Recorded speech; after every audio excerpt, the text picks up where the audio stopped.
വലിയ നോമ്പ് തുടങ്ങാൻ പോണേല്ലേ. അപ്പോൾ ആ വിഭൂതി ബുധന് നമ്മൾ കഴിഞ്ഞ കൊല്ലം ഓശാനയ്ക്ക് ഉപയോഗിച്ച കുരുത്തോലകൾ വീട്ടിൽ നിന്ന് കൊണ്ടുവരാൻ അച്ഛൻ പറഞ്ഞിട്ടുണ്ടായിട്ടാണ്. ഇത് ഞാൻ ഇന്നലെ എടുത്ത് വെച്ചതാണ്.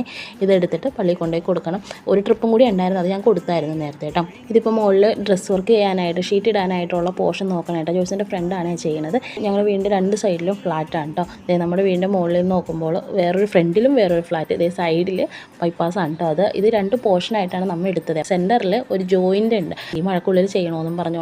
എന്നിട്ട് അവരൊക്കെ പോയി കഴിഞ്ഞിട്ട് ഉച്ചക്കലത്തേക്ക് ഇന്ന് കഞ്ഞിയും പയറൊക്കെ ഉണ്ട്.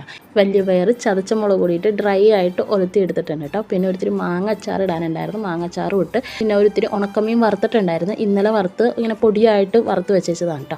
വറുനാരങ്ങ അച്ചാർ ഞാൻ ഇടാറില്ലേ, അതിൻ്റെ തന്നെ മാങ്ങ അച്ചാറാണ് കേട്ടോ. ഇന്നലെ മീൻ മേടിക്കാൻ പോകാൻ പറഞ്ഞിട്ട് പോയായിരുന്നില്ല. ഇന്ന് പണിമുടക്കല്ല, ഇന്ന് എവിടെ നിന്ന് മീൻ കിട്ടാനാണ്. അപ്പോൾ ഞാൻ അച്ചാർ ഇട്ടുകൊണ്ടിരിക്കുന്ന സമയത്ത് എബിക്കുട്ടിനെ ഇസും കൂടി ഓടിക്കളിച്ചതാണ് കേട്ടോ.